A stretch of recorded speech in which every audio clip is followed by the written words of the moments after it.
part of me wanted to start this with the 21 gun salute, but like on our kazoo. But I feel like it would be too meme-y, you know, the old funeral song. I do think it would be a little too meme-y, yeah. It would be a little weird. But, you know, Kitty would want us to laugh, although laughing offended her. That's true, it did. If you laughed... She thought you were laughing at her. Yeah, you were never laughing with her. You were always laughing at her. She was very sassy, very prideful. And she'd judge you.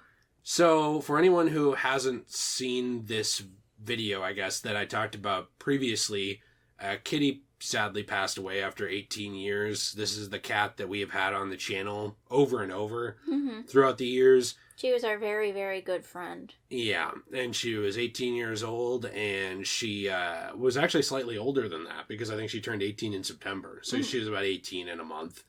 But she was a blue cream tortie cat, and she was the sweetest little cat ever. She looked like Snickers. Oh, like a Snickers bar? Yeah, like a Snickers bar. I thought it was very cute. And I think today we just wanted to talk probably for a few minutes about Kitty. I know she won't see this from little Kitty Heaven up there, but I thought that, you know, a lot of people really liked Kitty and enjoyed when she showed up on the channel, and she showed up in your first couple videos as well on your channel, Magical Jill. And I think she deserves a little bit of a memorial like this that will kind of eulogize her for the rest of forever. If that makes sense. Because she was people dig this up in 3,000 years, they're like, who was this degenerate gay guy? That's what I'm always called. People are like, more like degenerate gay. So she was a very, very special cat. When I first moved here, she was really dramatic, and she thought I was stealing her man. That's true. And she was like, how dare you come into my house that I bought with my special kitty coins and steal my man? And she was not very nice to me at first, and then I got really, really sick with the flu or something. And that's when she decided she liked me. She wanted to lay on me and make me feel better because I was sick, and she really started to warm up to me, and I think that's when we really started bonding. You were no longer a threat. She thought you were dying. She was like, oh, thank God, finally, but I should be nice. Yeah, of course. So then she laid with you, and she's like, you know what, I don't dislike this person that much, and then you lived, and she was like, oh. Well, I guess we bonded now. And then we became best friends, and she always wanted to lay in my arms, and we'd play games together. And Kitty was special because a lot of cats don't like this, but you could hold Kitty like a little baby. You hold her on her back, you tickle her tummy, you scratch her chin. She loved that. She'd want to pet your beard. Yeah, she used to reach up and touch my beard quite a bit.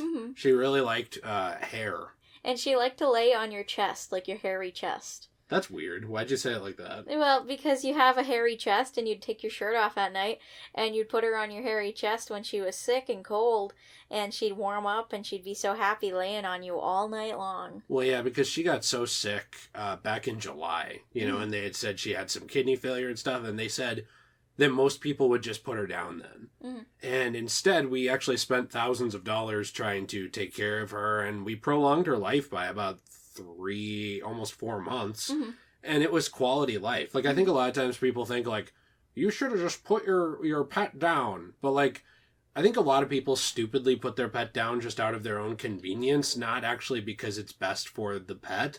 And Kitty was still happy to be alive, all the time. She wasn't suffering yet. You know, she wasn't in pain. Her organs hadn't started shutting down yet. She was having a hard time absorbing water because of her kidney failure. But other than that, she wasn't in pain. Right. And she wanted to hang out. She wanted to still be alive and do stuff and walk around and be a little buddy and, you know, talk to you and stuff like that. And she'd get mad at you if you didn't pay attention to her. And when she was sick for a little while in July, we thought that, you know, maybe it was getting to time where we would have to take her in because maybe she was going to start suffering because she didn't want to eat. But then we bought, you know, new food, and we got the IV bags, actually, of saline water and stuff. And what you do is you would lift them. I don't have footage of this because it was kind of a rough process to, like, do because she didn't like it. It didn't hurt, but she was a grumpus about it. She was a big grumpus about it, and she'd mew. You'd basically just lift up the little flap of skin on the back of their neck, and you'd, like, lightly put the needle under there. They barely feel it. So it would be more like a subdermal instead of an intravenous. Yeah. And you'd put water in them, and then they'd absorb it in their skin, and it was a little bit easier for them than drinking, because she wasn't even drinking enough, and when she did, it just went right through her. It wasn't really going through her kidneys. But once we started doing the IV, she really started absorbing it, and she started brightening up and being happy again. And, you know, she didn't understand the IV because she thought we were just annoying her. Yeah, and being a bully. But same with the medicine. It really did help her. Yeah, she was a little puker too. Yeah. She'd always puke up her medicine. At first, they gave us a steroid to give her, and it was cherry flavored. And that's all they had. What kind of cat likes cherries, by the way? And oh my gosh, did she hate it. It was the worst thing of all time. It smelled like Robitussin. I don't think I would have liked it either. And then we finally got her a chicken one that we had to special order in the mail. Mm-hmm. And she was okay with that one, but she still didn't like it. Yeah. But, you know, we spent... And it's not about the money, it's about sending a message. Mm-hmm. You know, we spent thousands of dollars keeping Kitty alive for those months and helping her, like, regain her quality of life and stuff, but... Because she was special. Yeah, I mean, I had her since I was 10 years old, you know, so I got her when I was 10. I think we could put in a picture or two of her as a kitten. I have a couple that I was holding, like the picture, that I'm sure I can send Jill, who's going to edit this, because I think I'd cry otherwise. But she was a member of the family, and it was really hard for you. Well, go ahead, sorry. Well, it was really hard for you when she eventually did pass, you know? When we first got her, my dad actually picked her out. And one of the things that was really hard for me with her passing was she passed the day before my dad's birthday. Mm-hmm. And he's been, you know, gone for about 4 years now. Almost. Yeah, your mom said that when your dad went to the Humane Society, and I think she said he wasn't even really looking for a cat. He was just going to the Humane Society. And Kitty climbed up the side of her cage and was like, pick me, pick me, pick me. Yeah, she climbed up the side of the cage over other cats and stuff to try and get near my dad. And she really liked my dad, you know, and it's and she funny. Always did. Well, yeah, and it's funny because my dad, he looked a lot like Santa Claus. So you have to imagine this, you know, old white man who looks like Santa Claus with a big white gray beard, like walking in to pick out an animal or look at the animals, and Kitty was like, that's my human, and like climbed up. She was a newborn, really, and they found her. She was a rescue. So what ended up happening was she was abandoned, actually. She was abandoned in a basement, her litter was, with like, basically, you know how you have a basement of a apartment, and in certain apartments, like a lot of apartments, they don't let you in the basement. That's like employees only. But in some, that lower level is actually a laundry room area where they have like laundry stuff. Maybe they have a public bathroom or something for people who pay to live in the apartment. They left her down there like by or behind, I don't remember, a laundry machine. And wasn't there a dog with her too? No, so she actually went to a foster home after that because people found her and they turned her and her litter into the Humane Society. She would have died down there. I mean, she would have just starved to death. But somebody was nice enough, like, by the way, what a dick to like leave the cats down there. That was a bad person. But somebody else was nice enough to, you know, find them and turn them into the Humane Society. And, you know, they actually, before she got to the Humane Society, she was with a foster home for a little bit. Because I guess it was a little bit of a process to get her into the Humane Society. It's not just like you drop the cat off and leave. Was it the foster home that called her Luna? Yes, they called her Luna, and that we never used that name for her, but I did think it was a pretty name. I thought it was a pretty name too. She went on to be Kitty. We're going to talk about another Luna in another video coming up in a couple weeks, I think. They don't want to push the sad violin content too far. But it is in honor of Kitty. So right. I thought that was sweet, is, you know, the fact that I feel like Kitty can live on in this video, and Kitty can live on through us and our memories, and, you know, live on through a new Kitty as well. Well, not replacing her, of course, but, you know, like a friend. Yeah, and we, you know, we eventually got Kitty, and she just hid under the couch for like a week. Yeah. She just would not come on. You'd stick your finger in there, and she'd swat at it eventually. She's sweet. You know, try and get it, and then, you know, eventually she started coming out, and she had a puppy that was like her Beanie Baby puppy that she'd carry around by his neck like a mama kitty. She'd carry him around by the back of his neck and move him places, and she used to like playing a lot. As she got older, she was just very docile. That's kind of the era of Kitty you met her in, where she was just kind of, I like hanging out, I like sitting on people and purring and touching them, but I don't want to play, because she was old. Except sometimes, every once in a while, I'd show her a piece of plastic and she'd get a little crazy. Yeah, she'd play a little. Yeah. You know, and sometimes, too, I don't know if you remember this, but I would, upstairs we have a kitchen, a dining room, and a living room that are all attached, but they have a wall in the middle, so it's almost like there's a, not a half wall, but a short wall, and then, you know, two doorways, and Kitty and I would chase each other around that circular area, and I remember one time you were up there when I would walk like really not quickly, but kind of like take little steps and walk quickly, and Kitty would chase me. Yeah. Even when she was, 17 and a half, 18 years old. She liked chasing you. Yeah. One of my favorite stories you ever told me about Kitty was when your dad was sick and he was in his recliner and she wanted to protect him and guard him like a little guard dog. And she'd sit in front of the recliner and watch the stairs and make sure nobody touched your dad because she wanted to make sure he was safe. Yeah, she would sit behind him because his back was to her. Aww. And he'd make sure that nobody came. Because in the wild, I mean, I guess not just in the wild, but also in captivity or in houses and stuff, when cats bond with people or things, or even when they don't leave their back exposed to threats. So if your cat is just sitting, leaving its back exposed to you and just doesn't care, or its stomach, it trusts you. And, they do the same thing sometimes for humans where they're like, this person's dying, they're very sick, but their back is exposed. So she would watch the door because she knew anyone could come, up the stairs and through the door, and she would make sure he was okay. Did you have a favorite, because that was when he had cancer, so he was very, like, animals can tell. They can tell. Like, a lot of them, they even say they can smell it. I think she was very intuitive for a cat, too, because every time that somebody got sick or was going to have surgery, like your mom... Or cried. It's true. Or, like, when your mom had her knee surgery and Kitty wanted to sit on her knee, or, like, sometimes I'd get upset and cry and she'd want to come see us.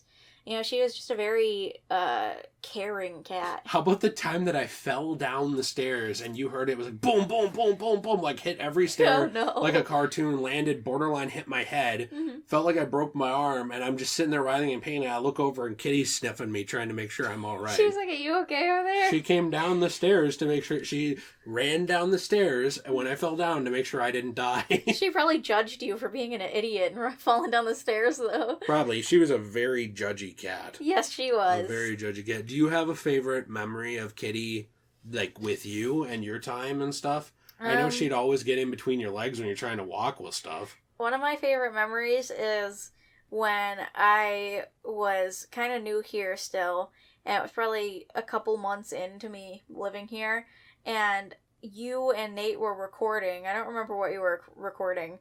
And I went upstairs with the laptop, and I was going to play my Nancy Drew game, and she... never really wanted to sit with me before or, like, have anything to do with me much, except for when I was sick. And then she decided she wanted to climb on me that day, and she climbed up on my shoulder and started purring and rubbing her head against me and cuddling with me. And I've never really had a cat, like, want to come cuddle with me. Usually my cats would just, like, lay around and be lazy, and then you'd have to go to them, So having her come to me, it was really special to me. And it kind of made me cry. She was one of the most personable cats I ever met. Where she liked people. She loved Nate. And I think we have a couple pictures of her with Nate, too. Nate came over here when my mom and I went on a vacation. So we're in Minnesota. We live in the Twin Cities, but we went on a vacation to Duluth for a couple days. This was the year after my dad passed. And my mom and I were both just kind of lost, just really unhappy and sad. And Kitty was, too. But we couldn't bring her with us to that because there was just nowhere we could have her. And she was so used to being home. We almost didn't go because we just didn't want Kitty at home alone. And we weren't going to go if we couldn't find someone to watch her. But Nate would come over for a couple hours during the day, like in the morning, and sometimes for a little while at night, like 20, 30 minutes at night, just to hang out with Kitty and pet her and give her food and water and stuff. And she loved that. She loved Nate because of that. And every time Nate came over after that, she was like, it's the guy who saved my life. Like, she was so dramatic about it. She was very dramatic about it. I feel like she thought that we were, like, kidnapped, and Nate, like, went Liam Neeson Taken and found us and brought us back home. Yeah. That was her interpretation of what happened. I also kind of think she might have thought something like that, too, when you came home from Maine. Yeah. Too, because she was like, she was so mad, remember? That man, he's been gone again. Somebody had to Liam Neeson him again, and she was so grumpy with you for days. Yeah, I was gone for, 4 days? Yeah, maybe a little less than that, and then she just was mad at you for like a whole week, I swear. Yeah, she wouldn't even talk to me. She was grumpy. It was really funny. I think she had abandonment issues. She did not want to be abandoned. Yes. And she was grumpy if she thought she was, even temporarily. Mm-hmm. Do you have any other, memories or things you want to talk about with Kitty? Yeah, I don't know. I just had a lot of really nice memories with Kitty, and majority of them were her sitting on me and purring and me petting her, and stuff like that. And there was this one time where I remember you were recording and she came in and there was a cardboard box on the floor and she just decided to start like rubbing on it vigorously and you were like, Kitty, what the heck? Yeah. And it was really funny and she used to do that a lot. She would be a little annoying. I got mad and she just looked at me like, what's your problem? She was a really funny cat, and sometimes when you're editing or when I was editing, we'd have to hold her in one arm like a baby and edit with the other hand because she didn't want to be left alone. Yeah, and she would come in, when she got older, all cats kind of get a little bit of dementia when they get older. They still know who you are, unless it's very bad. Mm-hmm. But she would get lost once in a while in the house when she was a little older, and she'd go somewhere and she'd go, wow, and cry, and you'd have to go find her and bring her up and remind her, hey, Kitty, you're still in the house, because she got confused. When she hid from us to, like, hide from her medicine or hide from us bringing her to the vet, it, like, literally terrified me. Because I didn't like thinking that she went off and died all alone somewhere or got stuck somewhere. Well, and the thing is, we didn't let her because a lot of times cats, and it's mostly to spare the people around them, actually, they will go off and die on their own because they don't want to have to sit there and die around someone.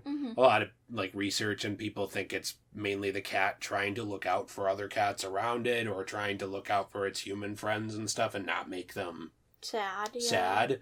But there was one time when she was so sick that she did try to do that. She kind of went off and hid and I think she thought she was going to die, and I remember scooping her up and telling her she was going to be okay. We spent an hour or two looking for her that night, remember? We looked in the basement, we looked in our rooms, we looked all upstairs. And she was too cold. When she eventually passed of kidney failure and all this stuff, it was because she got too cold. The blood wasn't getting, through her because she wasn't absorbing enough water. And yeah, they gave her rigorous water therapy. We brought her to the vet.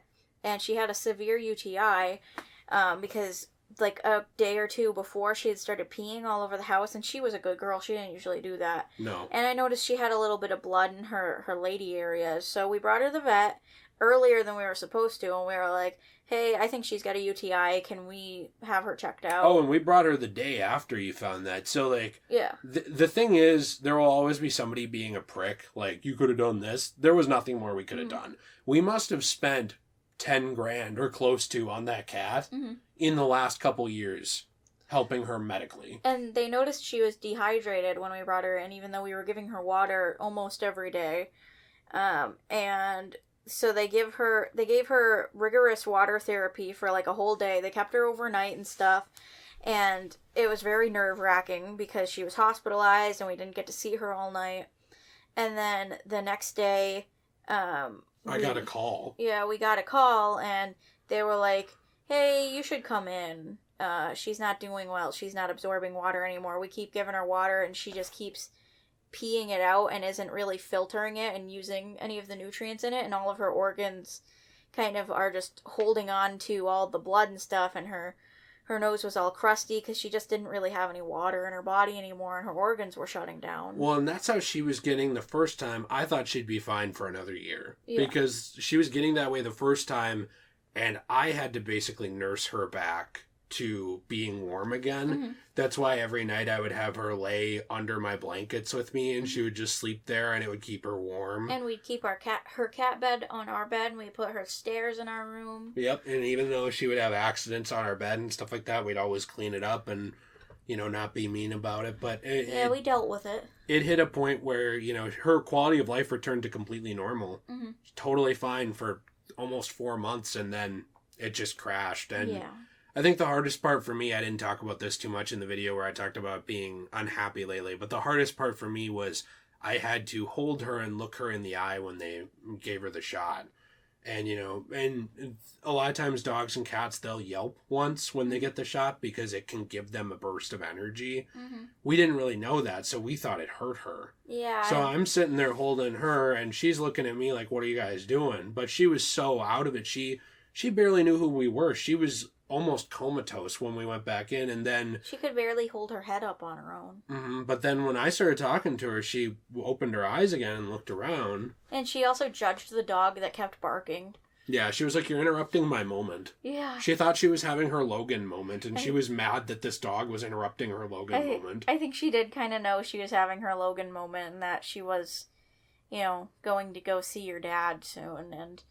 I think that she kind of knew that, we gave her the best life we possibly could, and the vet came in crying and was sad because the vet really cared. They wanted to save her, and they couldn't. They did everything they could, and it was a really hard decision to make, and you held her, and it broke both of our hearts, and it broke your mom's heart. I held her because, this is not to be rude to Jill, I said this to someone else, I don't think Jill or my mom could have lived with it. Mm. It still bothers me because when they gave her the shot, I felt her go limp and her head, roll back and stuff. Like when... And then you couldn't close her eyes. Yeah. You tried to, and then they didn't close. When you, hold something or someone in your arms and they pass, you don't understand how much intentionality there is with every move, right? Like you think when you see someone hold their head up, that's actually, even though it's natural instinct to us, right? We automatically do it. Mm-hmm. If I were to die right now, my head would just drop back. It just, you ragdoll. And, and I think that was something that really, really hurt me. And I didn't want Jill or my mom to have to deal with because, I don't know, not to be like, I'm the man. But, I just didn't want to put either of you through that because it was so hard to do, especially with her looking at me when they did it and stuff. It makes me sad that I only got to know her for, a year and a half or so. Yeah. Almost 2. And, oh, my, it's thundering out. Oh, my. Whoa. And when she was gone, I've never lived in a house without a kitty in it before, and the house was so empty, and it made me so sad. I know. And I missed her so much, and I know. it helped me feel a lot better when we decided to get more kittens, but I still really miss her a lot, too, and it breaks my heart because I really loved Kitty a lot. She reminded me a lot of my Spooky. I had a cat named Spooky that was a little older than me, and she was with me since the time I was born, and a couple months after I met you, she died from similar things that Kitty died from, and we found her in a box near the bathroom, and she was stiff. I know. Kitty reminded you a lot of Spooky, and it's just really hard. It's not like an animal dying. It's losing a member of your family, really.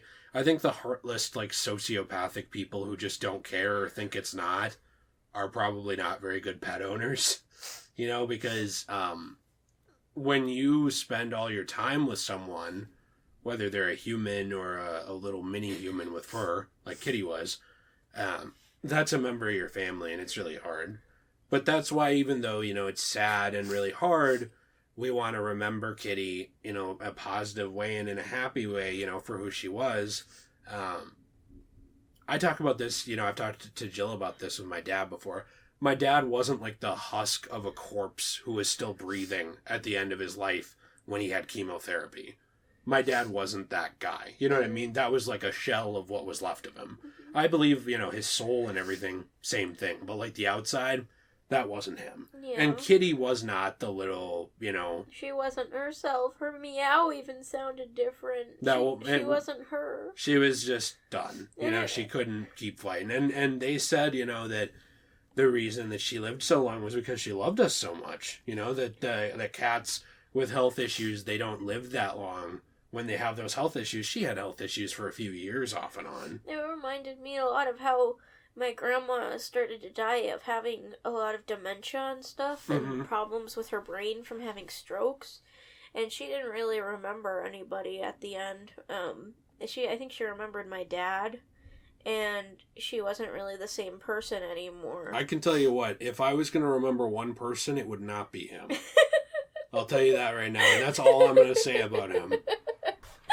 But I feel bad for your grandma that was one of her few remaining memories, because that's like truly God playing a joke on her. It just makes me sad when things die, because it's hard to know, I guess, and a lot of people have a lot of different views on what happens to them, and I like to believe that they go to heaven. Some people don't believe that animals go to heaven, and some people don't even believe in heaven, and I guess for people like that, I think it makes it even harder for them, because I guess, some people who believe in religion, I'm sure to like people who are atheists, they kind of think we live in a fantasy land, but I think sometimes that fantasy land can be really comforting, especially when it's something that you truly believe is real. Mm-hmm. And I truly do believe that Kitty is happier somewhere and is with your dad, and is like, hey, what am I doing here? I didn't think I was going to see you again. And it reminds me a lot of how when my grandma was dying, she had a cat named Baby, and my grandpa had found Baby in the garage. It was just a kitten that was kind of stuck in their garage, and they kept her. And she ended up dying pretty much, like, I think the same day or a couple days later, as my grandma, and she was just a little kitten. I think they said she had cancer or something all of a sudden, or something was wrong with her. I don't remember, because I was 10. And the cat died around the same time my grandma died. And I guess I kind of always thought that my grandma went up to heaven and was like, hey, what are you doing here? Why'd you follow me up here, baby? And I guess it kind of makes me happy to know that they have each other. Yeah, I agree completely. It's I genuinely believe that there are people and animals who are like, I think there's a lot of decisions in your life. I think there's a lot of free will, and choices. I genuinely believe there's like 99% choices. But I think that there's that 1% of special people or special pets or special encounters with people that I think are almost fate, that really matter. And that's why I think it's interesting to, not to replace or forget Kitty. And we're going to talk about this very soon. But we were not ready to have another cat after Kitty passed. This wasn't just our cat. This was our best friend in the whole world. And we were not ready to have any more cats, but my mom got a text from my aunt saying, hey, my friend's cat just had a litter of kittens a few weeks ago, and she just kind of made it public now. They were out in her barn, and they reminded me a little bit of your cat, and they're looking for a good home for someone that we know will take care of them because they're being given away, and And I think as soon as your mom saw those pictures, she fell in love, because I remember she said to me, they just look so cute, I really like them a lot. And that's a lot, coming from her, because she doesn't really have an easy time sharing her emotions either, kind of like I do. And ironically, I'm better at talking about my emotions than the two of you, and I don't like to. Yeah, I don't understand why, but somehow I am. I think me and your mom are very similar with having a hard time talking about things, I guess. And I thought it was really sweet that she said, she was ready if they were, needing a home and stuff. And we're going to talk more about this in a couple weeks, but we did pick out 2 out of this litter, and we named them Cosmo and Luna. And Luna was Kitty's name before she just became Kitty. And we did it in memorial of her. Just to kind of show her respect. I don't know if you'd say that, but also Luna looks a lot like baby Kitty did. And also, I thought it was really sweet. Your mom said that Cosmo looked like a little astronaut because we got one of those little cat bubble backpacks. And then you came into your aunt's house with me when we were looking at her cats, and you said, when my mom said that he looked like a little astronaut, I thought maybe we should call him Cosmo. And then Cosmo and Luna are both like space names, and I just thought they went together really nicely. And also, there's a cat in Sailor Moon named Luna, and I love that cat. And we're going to talk more about these two in the future. I do not want to make this video about them before Jill gets out of control here. I know, I love cats, and I loved Kitty a lot, and I still love Kitty, and No one will ever replace Kitty. No. Kitty was a one-of-a-kind special cat who, she liked her chin scratched, she liked to be held like a baby, she liked to be rocked, she thought it was funny when I would spin her around. She'll always have a special place in our heart. I liked when you put her on your chair and you'd spin the wheelie chair around and she'd be like, what's going on? Yeah, and she'd look around. She was so cute. And so, oh my gosh, we used to do this thing, do you remember? When we'd pick her up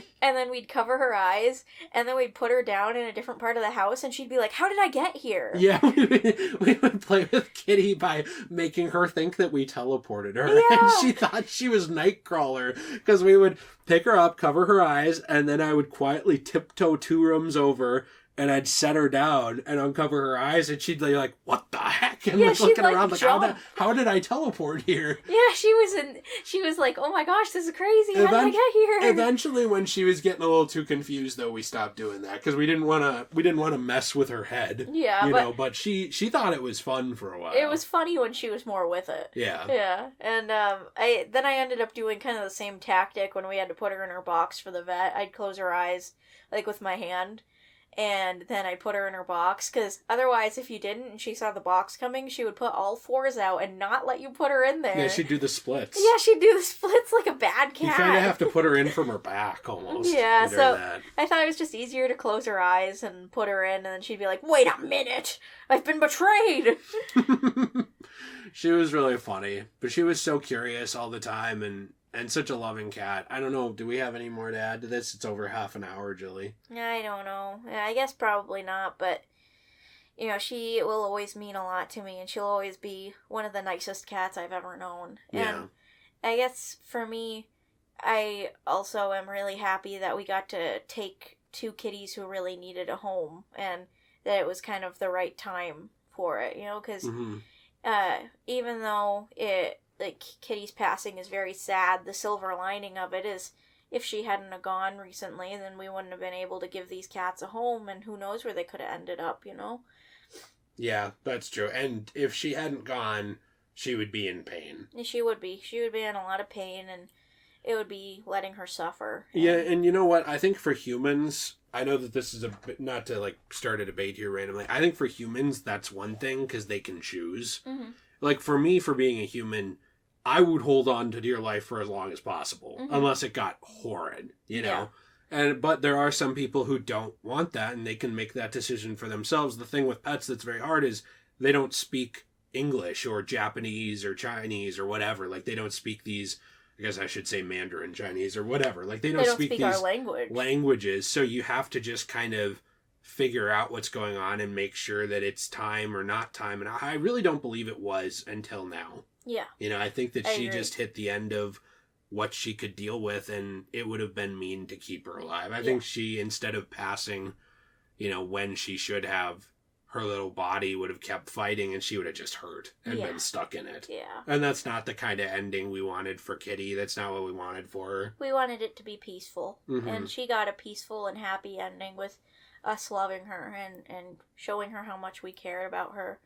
And, it was very sad, because when you held her before we even started, you know, having any shot or anything, she just kind of smelled like death. You know, she smelled like she was just dying, and she was going, and I think that's when we kind of knew it's time, because we kind of debated for a little bit, should we just bring her home and let her pass at home and see how long she lives? But then, you know, we saw what kind of state she was in, and it was like, no, we can't do that to her. Mm-mm. And it was very hard. It was very hard. But, you know, it'll always be happy memories with Kitty, even though it was sad in the end, and we'll miss her all the time. Yeah. And she was the channel mascot. Yes, she was. You know? She still is. Yeah. Yeah. She didn't want to be, though. No. But she was the channel mascot. And she still will be, and our other cats will be as well. They'll all be mascots together. But thank you for watching this. You know, I guess we just made this to kind of talk about it. It was probably more for us than anyone else. But if, you know, there's really no shame when you lose a family member, whether it's a pet or a human or whatever. It sucks. Yeah. You know, it just hurts. But, like, we could choose to sit around and cry and remember all the sad parts at the very end, or we could choose to enjoy the life that she had and make the most of it. And that's kind of what I want to choose. And the thing is, she had a really fantastic life. You know, she had more spoiled of a life than a lot of cats get. She was a very, very spoiled little princess, and she got the best life she could have possibly had. Mm-hmm. And I think that you and your mom should be really proud of yourselves for giving her that, you know? And it makes me happy that she ended up liking me so much towards the end of her life. She loved you. You know, I think that it was only a couple months when you first met her that she was needing to warm up to you. But I think over time, she really loved you. I know, and I loved her a lot too. And it breaks my heart that she's gone. But it also makes me happy that she had such a wonderful life and that I could be a part of it. Yeah, me too. She's a big part of my life, and she always will be. Mm-hmm. I don't know. Some people are probably going to be a douche and be like, well, maybe your cat died because you're so fucking stupid. Maybe your cat died because you're gay. Yeah, probably. Maybe your cat died because you're fat. Probably that. Somebody's Maybe your cat that. died because my parents don't love me. Maybe your cat died because Jill's resin isn't very good. Well, Kitty liked the resin. That's true. I had to kick her out whenever I did it. Yeah. Because I didn't want her to get hurt while the fumes were going on. Well, so I'd shove her out for a couple hours till it all went away. Yeah. Well, we appreciate you guys. Thanks for watching. We hope you have a fantastic day. You know? Mm-hmm. Are we going to say stay shui or? No, this is going to be like the one episode where it wasn't said, so it shows up on the wiki in a few years as like a trivia piece. Okay, that's a trivia piece. Bye. Bye.